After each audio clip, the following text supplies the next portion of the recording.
Hello, and thank you for joining me on another episode of the Tech Exec podcast, where we create world-class engineering teams.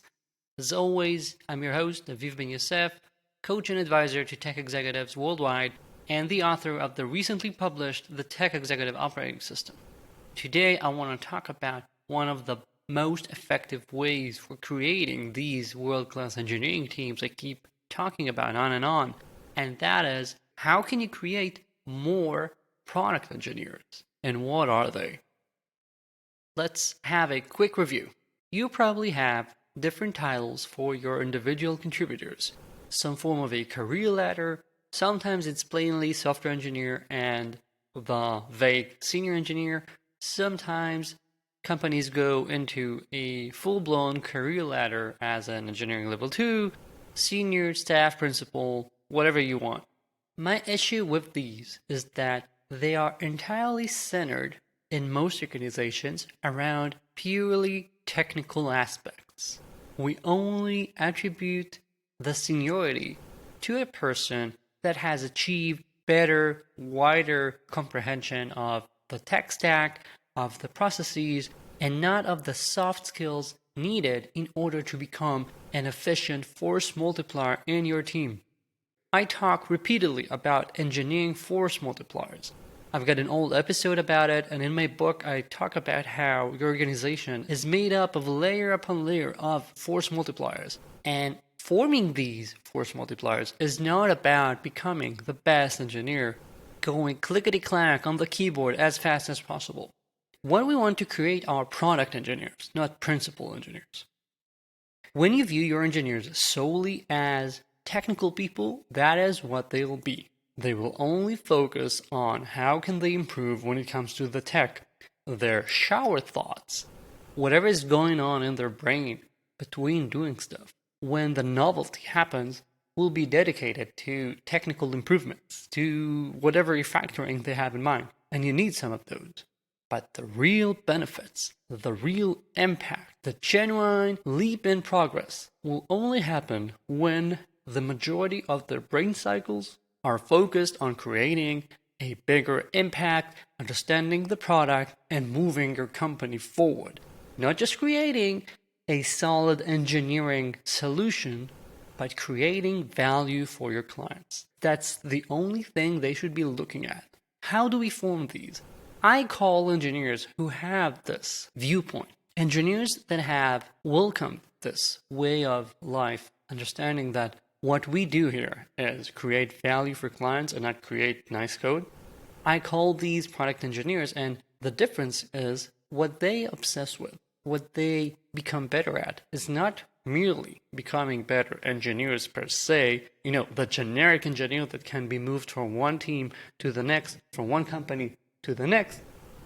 But I'm talking about actively, effectively focusing their efforts, focusing their learning on becoming highly attuned to what your customers need. These are product engineers. They have product mastery, which I've talked about so many times in the past. And product mastery itself means that they understand the product. They understand the market. They know what your competitors are doing.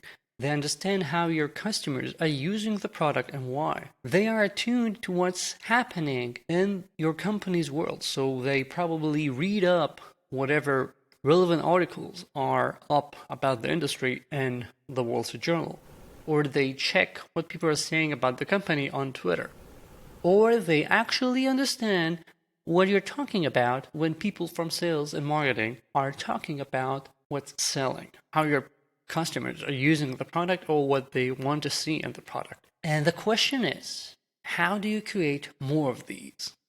I've got 3 tips for you today. First, you have to embrace product mastery and instill it within them.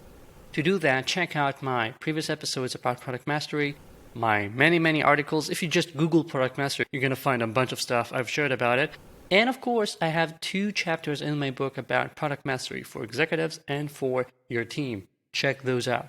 Next, after you've given them some tools for obtaining product mastery, you should help them by focusing your leadership and management efforts on making it crystal clear that you value product thinking. For example, you should be rewarding regularly people who take the initiative and actually do work that is tied directly to an impact on your clients. You should be making sure that every goal you have, every squad in your organization is measured by the impact that it has on the business, on your customers, and do not get either completely technical tasks or are completely isolated from the impact that they have, even if they have it. I always say you cannot create a Jira resolving machine, because then people are only obsessed with closing the tickets and moving to the next one. They do not have the capacity, the time, the ability to zoom out and consider their work as a whole. What does it affect? What does it achieve? So you want to create that. And third, in order to create this product engineering-like vision, make it crystal clear that product are not your enemies. In too many teams, even really good ones, I see an adversarial-like attitude towards people in the product team, towards product management. And, product is said with disdain. I regularly hear even tech executives tell me something like, yeah, we wanted to do that, but product, they just don't know how to work. Product, it's not product, it's product. It always has some anger within it. And I think that's completely absurd. And I would say 80% of my talks, when I'm starting to work with a new client, I always tell them that they have to think of themselves as tech executives as Siamese twins with their product counterpart. They fail together and they win together. There is no outstanding engineering team that does not work well with the product team. It just cannot happen. It is against the laws of physics. These two roles have to go hand in hand, and you have to create a culture, an environment where working with product is the thing to do, not the rare thing, not the someone's going out of their way thing, but your expectation. This is how we do things. And when you create this synergy, when people actually talk and communicate openly, when there's no adversary, what you get eventually is a team that's more connected to the product part within them. And that is what we want to see. We want to see people who are not afraid to speak about product, to have opinions about product, and to want to understand the product better.